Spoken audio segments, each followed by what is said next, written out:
Namaste and welcome to Dragonfly Kukri and Knives. I'm really excited today to share with you a new Kukri design that arrived yesterday. I actually designed this blade back in January when I was recovering from foot surgery. I had a lot of free time on my hands, so I did a lot of drawing and a lot of designs, and kind of got into this niche. I wanted to take one of my favorite style Kukris, which is the Sirupate style, and blend that with some modern American style handles. And I also wanted to integrate a companion knife with the package. So that companion knife would be an EDC knife, one that could be used for all your tasks around the campsite when you don't need a large knife and you want a smaller knife. Also, it would be a knife that you would use with your Kukri if you're a hunter for processing your game. In other words, you could use the EDC to scan with, and then use the Sirupate perhaps to quarter up your game and get it ready and packaged for storage for the year, or you know, for your icebox, in other words. Now, one thing I want to kind of talk about here is what has inspired this desire to do this package. Part of it is because some of the designers that I admire have come up with some of these two knife systems. One of them being Mike Stewart with Blackjack knives and Bark River knives.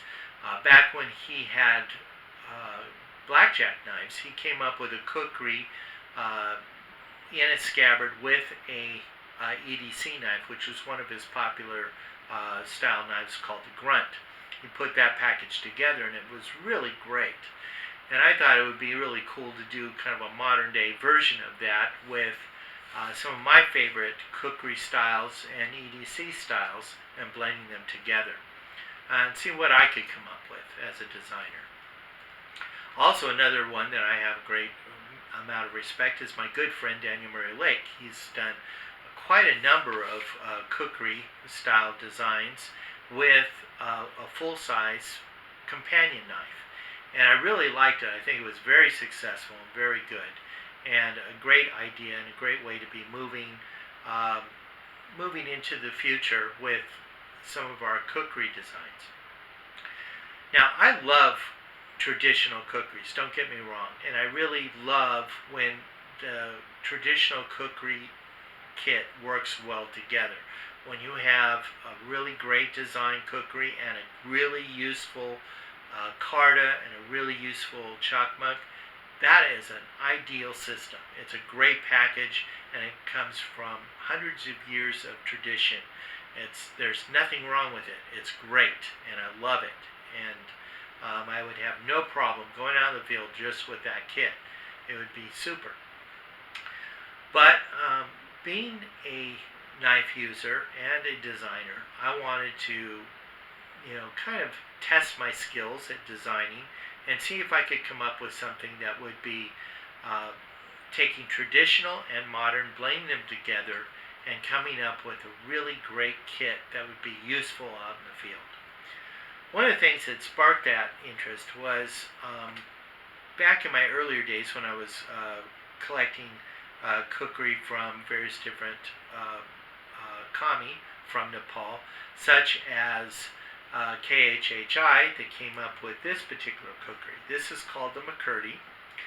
When I saw it, I liked the idea that there was a Western style handle put with a traditional style Kukri, and I was very curious about it. So when I saw it on the website, I went ahead and purchased it, and I think I purchased this one probably back in like 2007, maybe 2008.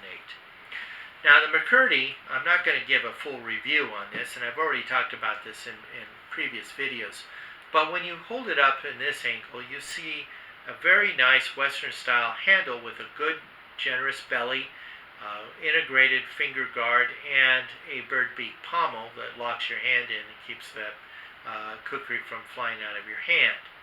However, if you turn it this way, you see a very kind of blockish, rounded type of handle that's very reminiscent of a broomstick. Now, for me, I have relatively small hands, but when I hold this, it's not terribly uncomfortable, but it does feel like a broomstick. It being so thick, and the scales being so thick, and it being a thick spined kukri, it really is a heavy piece, and it has a lot of weight in the handle, even though it does still have its balance point where it should be.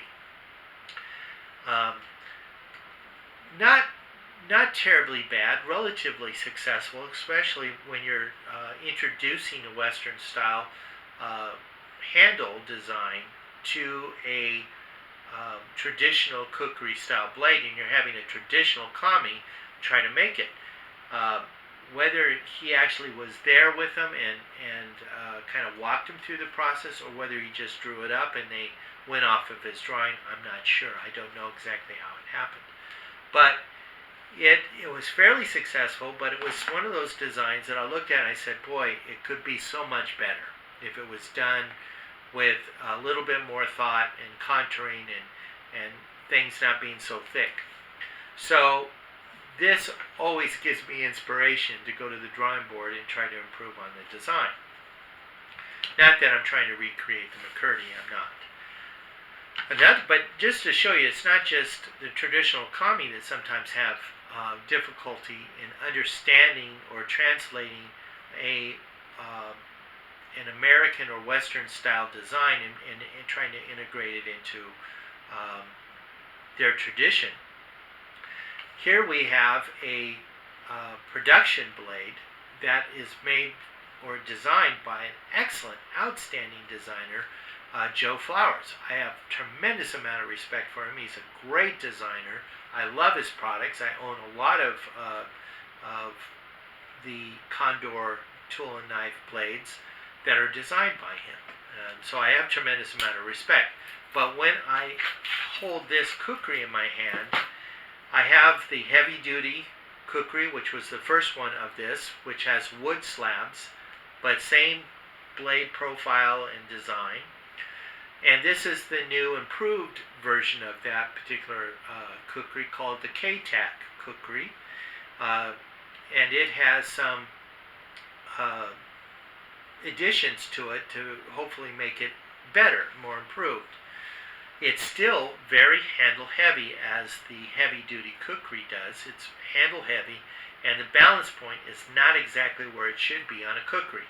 Balance point is really more right there, right in front of the guard, where the bolster would be on a traditional kukri, and not in front of where the karda would be, Kaudi would be. This is actually, the balance point would be right at the Kaudi, which is not horrible. It's still a balanced blade.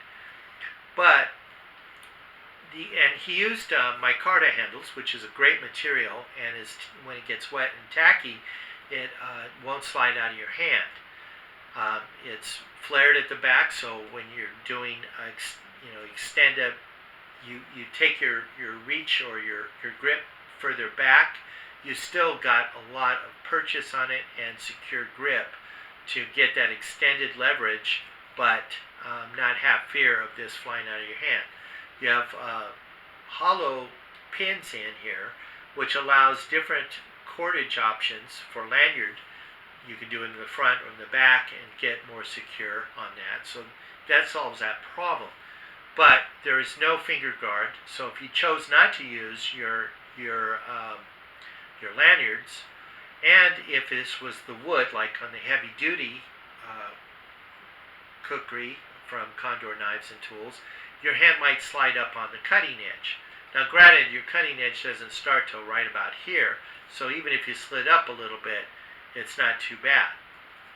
But there's just things that you could improve upon. It also is very thick and very rounded, so it does have a tendency to roll on you when you're chopping into something.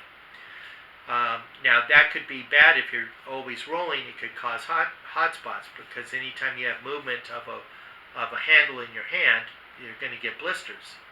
So those are some of the challenges that I see in this design. But it is also very, very handle heavy. Now, with my new design, the Americana and its companion knife, which is called the Little Amigo, this hopefully solves some of those design issues. In other words, rather than, as they say, if you're not willing to put up, then shut up. Well, I went to the drawing board and tried to tackle some of these design issues that I saw and try to incorporate some better design in my Kukri design with this Americana and the Little Amigo. So with the Americana, let me demonstrate its balance point first. Balance point needs to be roughly about this place in the Kukri to still keep the physics of the blade in its true integrity. In other words, you want this blade to work for you, not against you. If you have all the weight in the handle, you're using too many calories and too much strength in your arm to try to get the chop. You don't need that with a Kukri. If it's built right, your weight will be weight forward, and that inertia, along with the physics of the blade, will facilitate a deeper chop with less calorie and with less muscle fatigue. So you could use a Kukri longer than if you had like a straight blade where you're having to use more muscle behind it. So this blade will balance on the tip of a nail, as I will demonstrate here, showing its good balance. And the balance will be right where it should be. Almost there. Just have to slide it carefully because I don't want to scratch the blade. Okay, just a little bit further back. There we go. And there you have it. This blade will balance on a nail. The balance on this is excellent. And the balance point where it is balancing, as you can see, is in front of the cowdy. It's not back here at the handle. So you're not going to have a handle heavy blade. This is the Sirupate design, so it's a slimmer blade, and with the American style handle. And as you can see, it will dance for you, or dance for us, without falling off the tip of the nail. Very, very good. So Barun Baraili did a masterful job. It has a slight hollow forge, very slight hollow forge, very well balanced, and the ergonomics of the handle is what's really important here. And I think he captured what my design intent is very, very, very well. If you look at it from this point right here, you can see that it's thicker or wider up here at the top and narrower down here towards the beak and towards where your fingers would be. This allows the handle to lock into your hand and not roll, but it's rounded enough on the sides here and in the back to not cause any hot spots. Along with that, it's thin. It's not super thick in the handles scales. So even though I have small hands, it still fits my hand really, really well. It has a long grip, which is about 5 3/4 of an inch, which means it's almost 6 inches. You could easily use 2 hands if you needed that extended leverage and extra leverage on it. It also has scalloped part to the grip, which allows for a pinch grip, which means that by locking my fingers in that finger choil and pinching it, I have great dexterity of this. I could actually use this to skin an elk or a moose with it, as well as quartering up my game and breaking it up into pieces for storage. Great, great tool, and that's what it would be good for. Also creating your fire lengths for when you're out there hunting your game. It's a great camp tool. You could build shelters with it, process your firewood. It's a heavy to light chopper. In other words, you could do your heavy tasks, and you could also do your lighter, finer detail work by getting in there and doing your whittling, feather sticks, detail work. This Kukri alone will function very, very well even without the companion knife. to go along with it. Now, when I go backpacking or hiking or you know, hunting or whatever, I always like to have multiple knife system. I usually carry at least a large knife like a Kukri, an EDC knife, and then maybe my pocket knife. So here you have an EDC knife and your Kukri together in the same package. And with this scabbard, it's excellent quality leather made from yak hide or buffalo hide, but it's soft. It's really soft. It's not that crispy, almost plastic-like leather that you'll see on some scabbards that are made from Nepal. This is very high-quality leather, good cushion to it, very soft and very high quality. And the Sarki who made this followed my design very, very well. I originally had like a button for here that would allow this scabbard to slide out, and you can put it between your belt and your pants. The Sarki decided that it would be better just to have it attached to the frog, but his attachment system works perfectly. He still followed my pouch design, which allows for ambidextrous use of your EDC, left or right hand carry. You can slide the frog off and change the orientation of the scabbard for right hand or left hand carry. So this is an ambidextrous Khukri scabbard. Even though it's very traditional, it has some modern features to it for today's usage, where you have people who are left-handed or right-handed. They would feel comfortable carrying this Khukri and its companion knife for their orientation of use of hand. So all of this was put into this package so that I'm not just thinking of myself, I'm thinking about other people that might want to use it.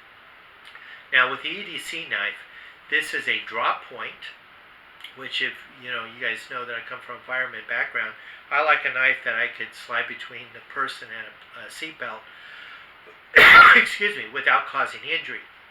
And a drop point facilitates that very well. It is also really great for a hunter's tool for skinning, and also for doing your camp field chores like food prep, and doing your whittling for feather sticks, tent stake notches, and so forth. Anything that you would use an EDC knife for, you could use this. This is an excellent, it was built excellent, and where the balance point is right at that finger choil, which is where it should be for this EDC knife. Handle material and handle design follows exactly the same ergonomics and shape and style that the parent blade of the Sirupate has, in that it's wider up at the top, thinner down here at the fingers. You have a nice excuse me, dry throat here and a nice finger choil. Your divots here for pinch grip. This allows for great dexterity and great control, and I'm going to demonstrate that by cutting this paper with this knife. As you can see, I can carve with this knife on this paper very easily with great control, and with a nice sharp blade it glides right through the paper very easily. So this is very important for a good EDC knife, and especially for a good skinning knife. You want to be able to have good control over your blade for those precision cuts. Works like a scalpel. So really, really good. I'm very pleased in how Barun followed my design very, very well. Has a good lanyard hole for a lanyard if you so desire to use a lanyard with it. 5-inch handle, which allows people with large hands to hold this very comfortably. As for me, I have small hands, but this is really, really comfortable. Not too heavy. Very, very useful. I would love to carry this knife as my EDC. So together as a package, I think it's exactly the way that I designed it. I think it solves some of the issues that I've addressed about the other blades very, very well. And it makes a great 2-knife system, carry system for a kit. great as a survival tool, both of these together. It would be great for an emergency bug out bag, and it would be great for hunters, backpackers, campers, you name it. If you're used to carrying 2 knives or possibly 3, here it is, all in one simple package. Along with that, I'm going to do a little plug for a friend of mine, and that is for Gabriel Warren. He has provided me with some excellent sharpening tools. These are sharpening rods that are made out of jasper and jade. These are jewelry stones that you would find in a lot of different Asian jewelry and that are carried. And I would have never thought of using them for sharpening a blade. But when I was introduced to these by Gabriel, I found out that these are fantastic. Now you can dress these stones with sandpaper and make the grit a little bit more aggressive for taking rolled edges out and putting a little bit more of a, if you have a really dull blade, you want to dress it with one stone, you could do it. And have one side that's texture and the other one smooth, like this one. I personally prefer the smooth, and I have other tools that I would use if I got a rolled edge, like a diamond rod or ceramic rod. These would fill the task in the field of a strobe. In using it, you just, like what I do oftentimes is I will use, like I do on my rods, my ceramic rods. I'll pretend like I'm cutting a slice off of the rod and sharpen it that way. Another way you can do it is you can actually run it at a 25 or 20 degree angle and just go down the cutting edge with it this way. It doesn't require pressure. The stone itself will sharpen the blade, and it will polish it and make it extremely, extremely sharp. Hair shading sharp. So these are great. You're going to see them on my website, but you can also purchase them at Gabriel's website. His company is naturalwhetstonesharpening.com is his website. The jasper rod like this one would cost about $90, where this one would cost, which is the jade, would cost about $157.50. And the price will be the same on my website, whether you buy it on my website or on his website. I will be offering these. You will see them on my website. I don't have them added yet. They're really, really fantastic, and they're worth the money, worth the investment. In sharpening kukris, I find that the rods are the best for a recurve blade. I've gone exclusively now to rods except for my stroke. That's the only flat thing I use. But for a kukri, you just put the point down on your surface there, keep it up at an angle like this, 20 to 25 degree angle, and you just slide it right down your blade. And you go front and back, and you do likewise on the other side. And it will polish up that blade to where it will be hair popping sharp, as you can see. So I hope you like this video. I hope I demonstrated the qualities of this blade and why I think it would be a good fit for anybody's kit. It does marry the Western style handles with the traditional kukri, along with a good Western style EDC knife that's comfortable in the hand and something you would enjoy using. Look for a future video where I'm going to take these out and actually demonstrate them in use, where I'll be chopping some things and showing how they function and giving my own little review on this. If you have any questions about it, I'm going to give you the details on them right now. For the Sirupate, it's 18.5 inches in total length. The blade is 13 inches, the handle 5 3/4, as I said before. Belly depth is 1 7/5, which is 1 3/4 of an inch in belly depth. The weight of the blade itself is 575 grams, which comes out to about a pound and 4.3 ounces, which is not heavy at all for a blade this size. Spine thickness at the right where the handle and the blade meet, it's 7.06 millimeters, which comes to about 9 32 of an inch. And it does distal taper down to the bevel point at 3.95 millimeters. The little Amigo, it's 5.47 millimeters right here at the handle, and then does have a little bit of a distal taper that goes to 4.19 millimeters. So it's not a real strong distal taper, it's just a slight distal taper. Full tank construction, so both are pan wall design, and the 5.47 millimeters equates to about a 7 32 of an inch in thickness. The weight altogether, the whole package, is 134 grams, which comes out to 2 pounds and 4.5 ounces. Please like and subscribe. If you have any questions or comments, feel free to leave it on my YouTube page. I'll try to get back to you as quickly as possible.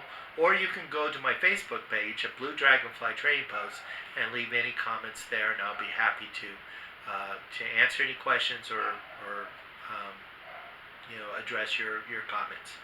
I do read them. I do look forward to what you have to say, and also any suggestions of things that you would like to see me design and make for future knives or kukris. Please feel free to leave those comments as well. You will see this offered on my website. It's not there right now, but it will be soon, and it is made to order. We're thinking about maybe even doing some horn handles with black scabbard, and for the Indian rosewood that you see here will always be with this brown, beautiful brown scabbard. And look for them. They'll be on my website at dragonflycookeryandknives.com. Thank you very much for watching. God bless, and namaste.